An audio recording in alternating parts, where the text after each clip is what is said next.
hari ini, di dalam kekosongan yang kita boleh lihat, di situ ada janji-janji daripada Allah yang memenuhi akan kosong daripada kubur, kosong daripada salib Kristus, dan kosong daripada kain kafan daripada Tuhan. Yang kosong itu memberikan sesuatu pengertian, memberikan akan janji-janji kepada kita semua. Dunia ini penuh dengan janji-janji. Daripada omong kosong sampai cek kosong. Ada amin saudara.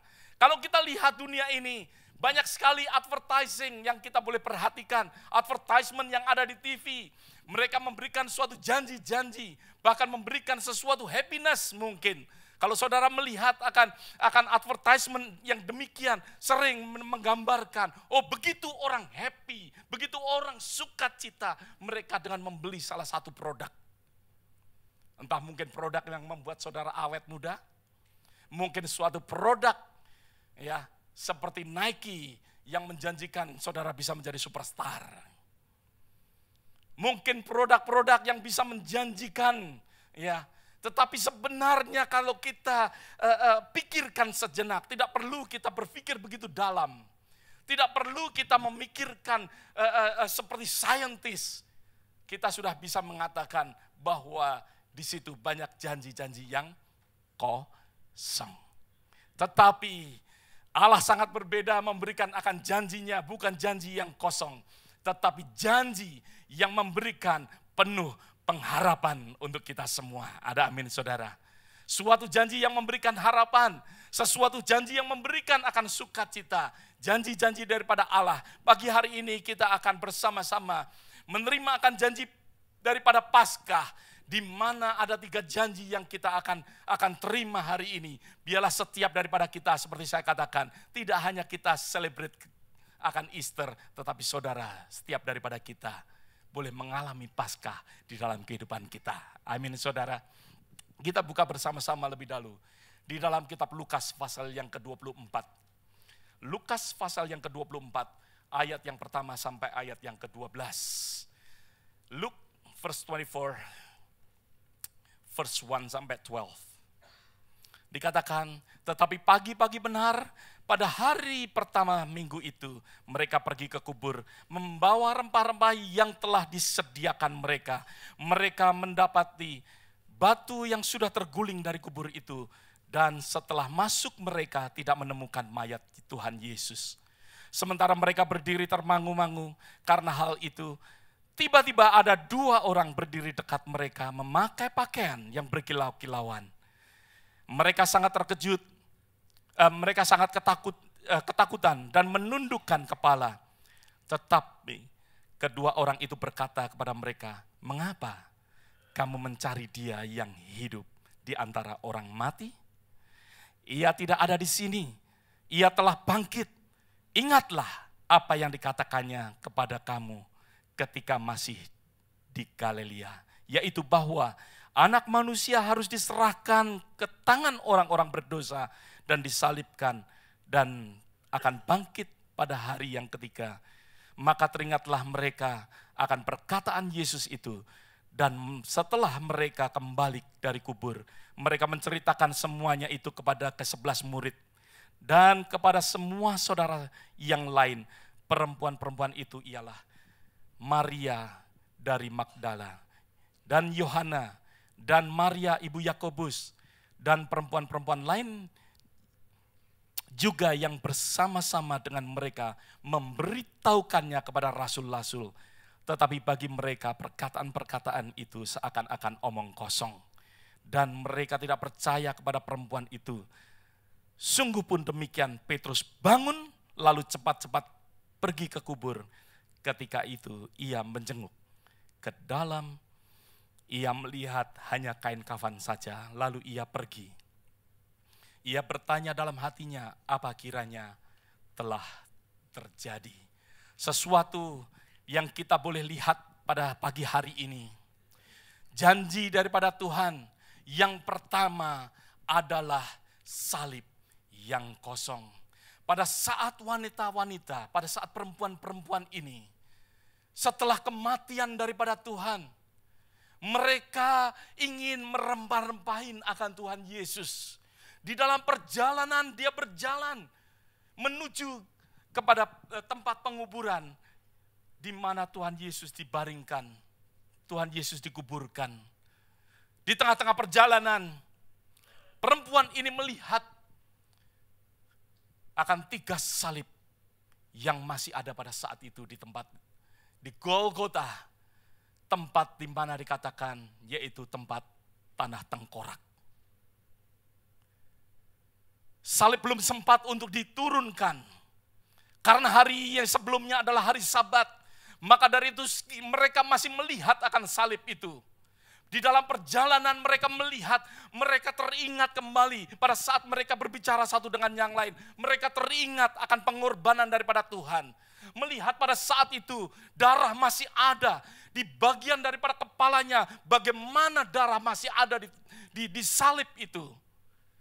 Bagaimana Tuhan pada saat dimahkotai, darah yang tercucur yang masih ada di salib. Silakan Kenny, slide number 1. Masih ada di situ. Meskipun suatu salib yang kosong pada saat itu. No, the second one, please. Make it big. Oke. Ya, kita lihat di sini, saudara. Sesuatu ini sekedar gambaran yang saya bisa berikan kepada saudara. Sesuatu salib yang tidak bagus. Sesuatu salib yang menggambarkan sesuatu kutukan. Sesuatu di situ ada sesuatu darah Yesus yang masih ada di situ. Di tangannya di mana dipakukan masih terlihat suatu darah.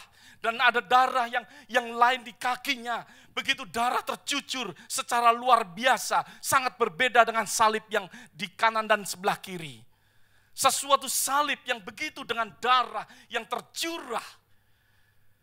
Di bagian daripada pokok daripada salib itu. Sesuatu darah yang begitu banyak karena cambuk yang diterima oleh Tuhan. Sesuatu cambuk tidak hanya sekedar cambuk, tetapi cambuk di mana ada kail yang menyobek akan tubuhnya. Cambuk yang merusak akan seluruh akan badannya. Seperti apa yang dikatakan dalam kitab Yesaya. Enggak layak kita dapat melihat. Beberapa saat yang lalu saya menerima akan email daripada Pak Silitonga mengatakan enggak tahan melihat akan the passion of Christ. Saudara, kita enggak tahan, tapi sebenarnya lebih daripada itu. Pada saat itu mereka bisa melihat pengorbanan daripada Tuhan. Sesuatu di situ kita bisa melihat bahwa salib yang kosong itu, yang penuh dengan darah itu, disitulah tempat di mana Yesus membayar semua hutang-hutang saudara dan saya.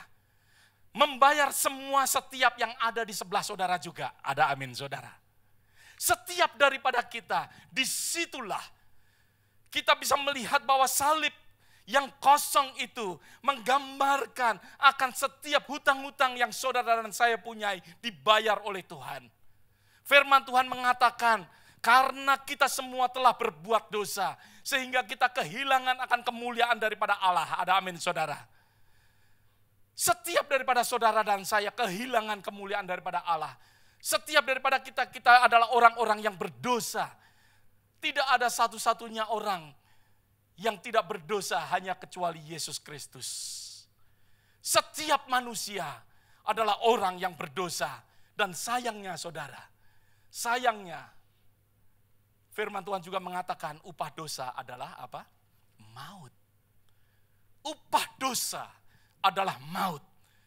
Upah dosa adalah kematian. Setiap daripada saudara dan saya sebenarnya harus mati, harus binasa. Biarpun demikian, kita melihat akan salib yang kosong yang mengingatkan kita kepada janji daripada Tuhan. Janji daripada salib yang kosong, yaitu janji akan pengampunan dosa-dosa saudara dan saya. Haleluya. Amin saudara. Yang kosong memberikan penuh akan janji Tuhan. Di dalam kekosongan itu memberikan akan janji daripada Tuhan sendiri.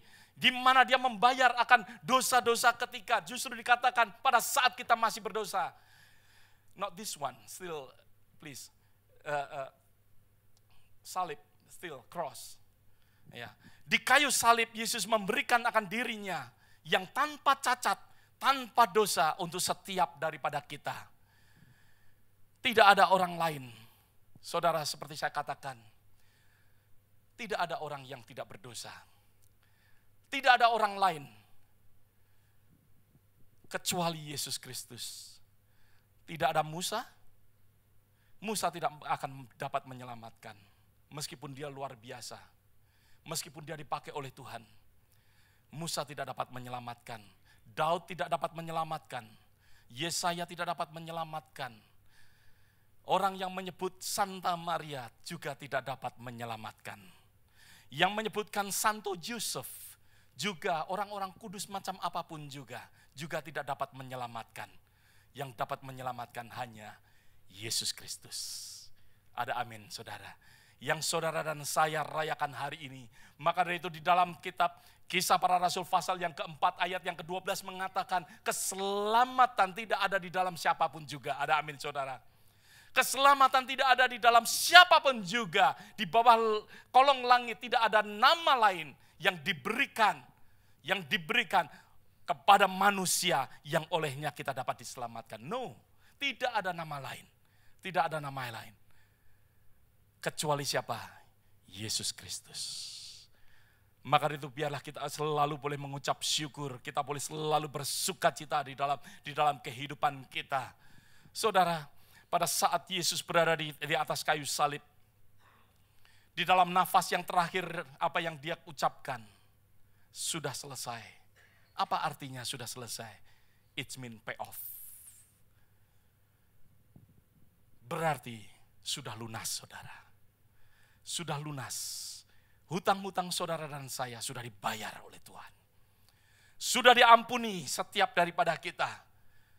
Maka dari itu salib yang kita boleh selalu ingat, salib yang kosong itu karena dia telah membayar setiap hutang-hutang dosa kita. Dia membayar hutang-hutang dosa kita. Dan juga kita boleh lanjutkan. Pada saat perempuan-perempuan itu berjalan, setelah melihat daripada cross, dia berjalan menuju kepada kubur. Pada saat dia berjalan di kubur, dia teringat, mereka teringat saat mereka berbicara satu dengan yang lain. Lalu siapa yang akan menggulingkan akan batu atau pintu yang menutup akan kubur Yesus? Mereka, mereka lupa, saudara. Mereka lupa kalau mereka harus bawa cowok-cowok juga. Tetapi mereka perempuan-perempuan ini, mereka adalah orang-orang yang berani asal saja. Mereka pergi ke kubur dan saat itu mereka lupa. Siapa yang akan menggulingkan, tetapi mereka enggak peduli, mereka jalan terus. Mereka terus berjalan dan mendekat dengan kubur. Sebelum sampai di kubur, mereka terheran-heran melihat dari jauh bahwa kuburnya telah terbuka, saudara. Kuburnya telah terbuka. Dan pada saat mereka lihat bahwa kubur itu kosong, mereka melihat sesuatu di mana kubur itu kosong. Dan Yesus tidak ada di situ. Mereka ketakutan pada saat itu. Kubur yang kosong yang mereka lihat, bahwa di situ menggambarkan bahwa kubur yang kosong itu menggambarkan akan bahwa Yesus lepas daripada kematian. Yesus itu bangkit. Yesus telah bangkit daripada kubur. Menggambarkan akan lepasnya daripada kematian. Saudara dan saya, bagi setiap orang yang menerima Yesus Kristus, kematian atau maut sudah tidak ada sengatnya lagi. Ada amin, saudara. Kematian atau maut sudah tidak ada sengatnya lagi karena Yesus bangkit. Kalau Yesus bangkit, kalau Yesus tetap mati, maka dari itu kita tidak akan memperoleh akan kehidupan. Tetapi karena kebangkitan daripada Tuhan, maka dari itu iblis sudah tidak ada sengatnya lagi. Kematian sudah tidak ada sengatnya lagi. Ada suatu ilustrasi, saudara. Seorang bapak dengan anak yang masih kecil, dia di dalam perjalanan menaikin mobil. Di dalam pedesaan, mereka membuka jendelanya begitu indah. Blue bonnet berada di sebelah kanan dan kiri. Bunga-bunga meskipun liar, sesuatu yang indah.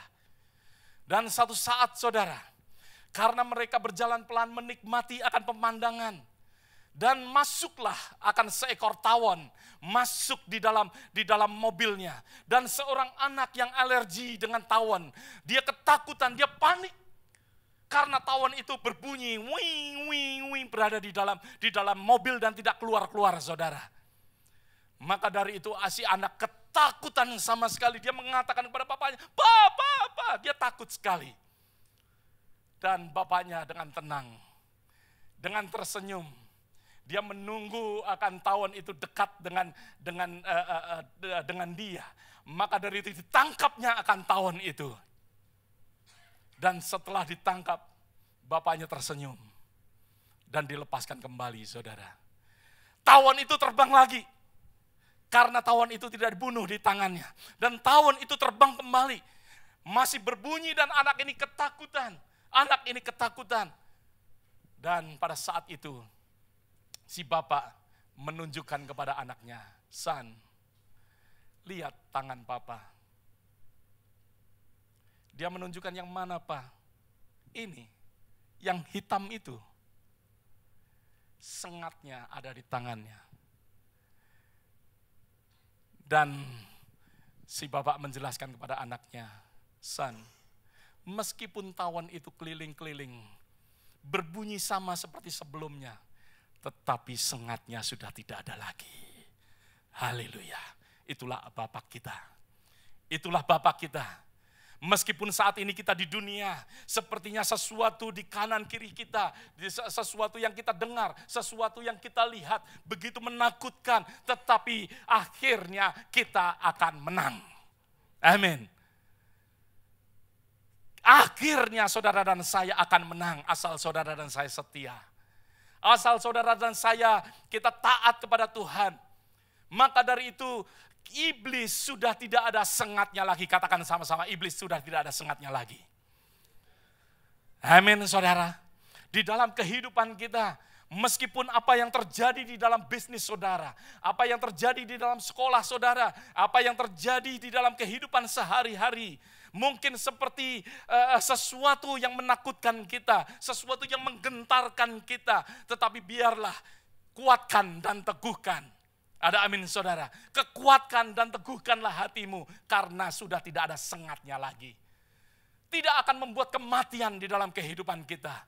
Karena kehidupan yang kekal sudah ada. Pada saat perempuan-perempuan itu berjalan menuju kepada kubur, melihat kuburnya sudah terbuka dan Yesus tidak ada di situ.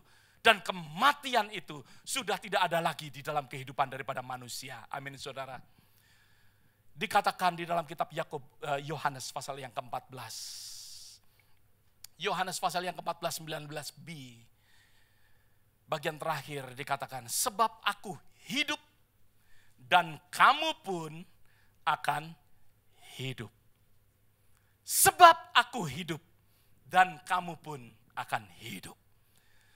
Karena kehidupan daripada Tuhan, pada saat dia bangkit dari kubur, maka dari itu dikatakan, because I live, you also will live.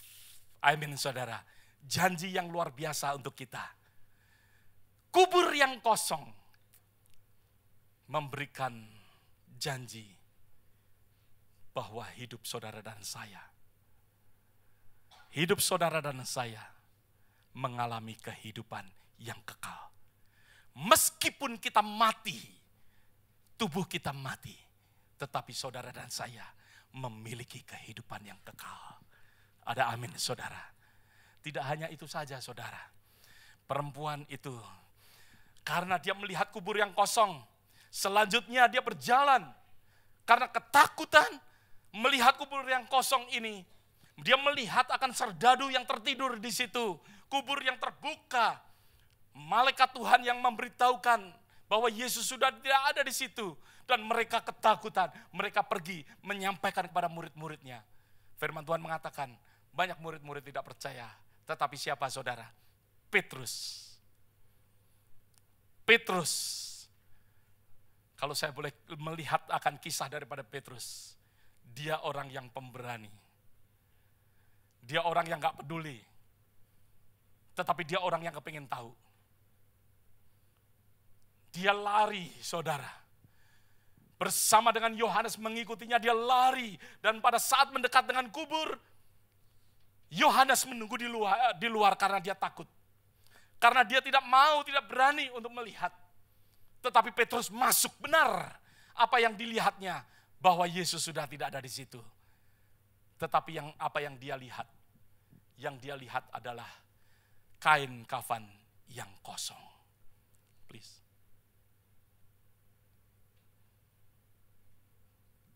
No, the next one.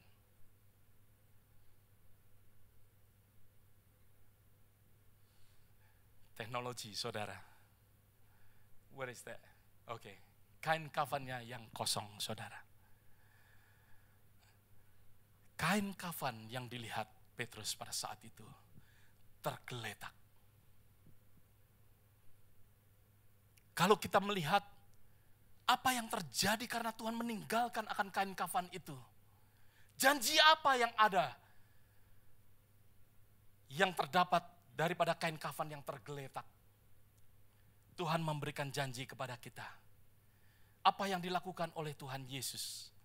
Pada saat wanita-wanita itu kembali untuk bertemu dengan murid-murid yang lain, Yesus menjumpai akan wanita yang ketakutan ini.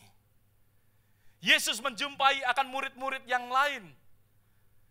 Menunjukkan Yesus ingin berfellowship dengan mereka. Kita melihat apa yang dilakukan sebelum Yesus naik ke surga. Yesus bersama dengan murid-muridnya. Bahkan Yesus mengetahui akan segala kebutuhan daripada muridnya. Muridnya sedang menjala kembali di pantai Tiberias. Mereka tidak mendapatkan apa-apa. Yesus bertanya kepada mereka, tetapi mereka tidak mendapatkan apa-apa, sehingga Yesus mengajar kepada mereka bagaimana untuk mendapatkan akan ikan. Dan pada saat mereka tidak ada makanan pada saat itu, Yesus mempersiapkan api, roti bakar dan ikan. Saudara bisa baca di dalam kisah daripada pada saat Tuhan Yesus berada di Tiberias bersama dengan murid-muridnya. Sesuatu yang terjadi, yang kita bisa lihat di dalam perjalanan pada saat muridnya bercakap-cakap satu dengan yang lain, terheran-heran dengan kematian daripada Tuhan. Waktu mereka berjalan ke Emmaus, mereka di dalam kebingungan, di dalam kegentaran, di dalam segala yang tidak mengerti. Yesus berjalan bersama dengan murid-muridnya. Kain kafan menunjukkan bahwa Yesus adalah Immanuel. Kain kafan yang kosong karena ditinggalkan oleh Tuhan. Karena Yesus mau berfellowship dengan saudara. Tuhan akan menyertai saudara. Menyertai di dalam usaha saudara. Yesus akan menyertai di dalam segala keraguan kita. Yesus mau menyertai kita. Di dalam segala ketidaktahuan. Di dalam segala ketakutan. Yesus mau bersama-sama dengan kita. Ada amin saudara. Yesus meninggalkan akan kain kafan itu untuk bersama-sama dengan kita. Menunjukkan bahwa dia bangkit. Menunjukkan dia bahwa dia akan bersama-sama dengan kita. Pikirkan akan semua janji-janji yang Tuhan janjikan kepada kita hari ini. Di dalam Paskah, biarlah hal ini boleh selalu mengingat kepada kita.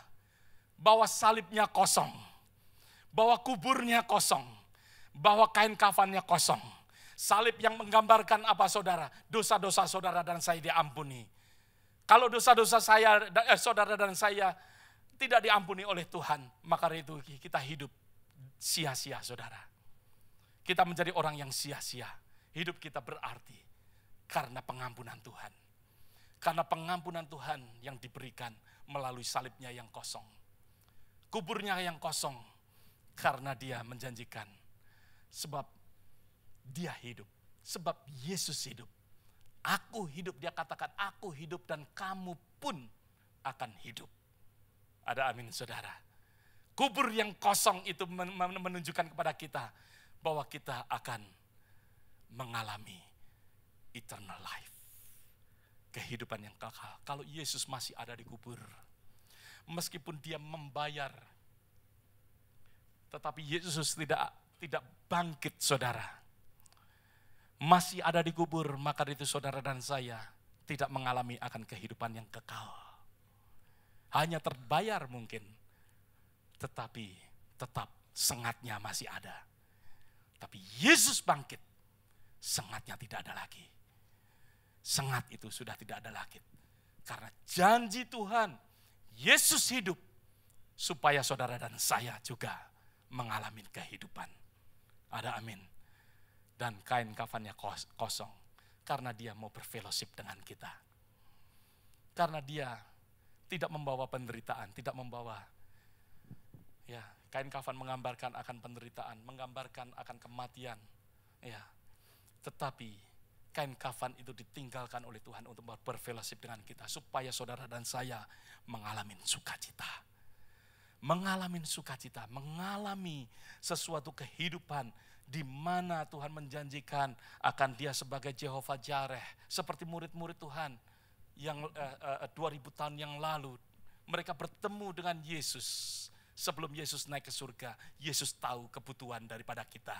Yesus tahu kebutuhan daripada saudara. Dia ingin menjadi Immanuel yang selalu bersama-sama dengan kita. Amin, saudara. Dia mau bersama-sama dengan kita. Dia mau ada di dalam kehidupan kita. Dia mau ada sesuatu relationship. Bukan hanya relationship di gereja, tetapi relationship secara pribadi demi pribadi. Ada amin. Personal relationship ada di dalam setiap kehidupan akan anak-anak Tuhan. Yang dikasihi Tuhan, yang menerima akan keselamatan daripada Tuhan. Biarlah 3 janji ini boleh memenuhi akan kehidupan saudara semua. 3 janji ini boleh selalu senantiasa ada di dalam kehidupan kita. Ada amin, saudara. Biarlah setiap daripada kita mengalami akan Paskah yang penuh dengan sukacita.